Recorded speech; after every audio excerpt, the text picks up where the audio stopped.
আসসালামু আলাইকুম রহমতুল্লাহ বরকাত। আমাদের যদি কারো হাজত আসে, তাহলে আমরা আল্লাহ তাআলার কাছে দুহাত তুলে চাবো, আল্লাহ তাআলার কাছে সাহায্য প্রার্থনা করব।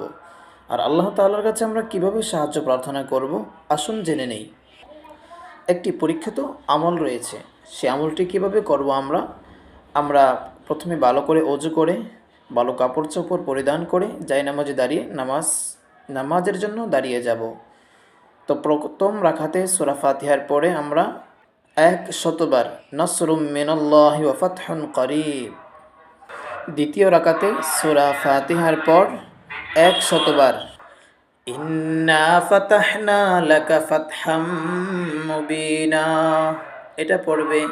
অতঃপর নামাজ শেষ করে দোয়া করবে, গুফরানাকা রব্বানা ওয়া ইলাইকাল মাসির। অবশ্যই আল্লাহ তাআলা আপনার হাজত পুরা করে দিবেন ইনশাআল্লাহ।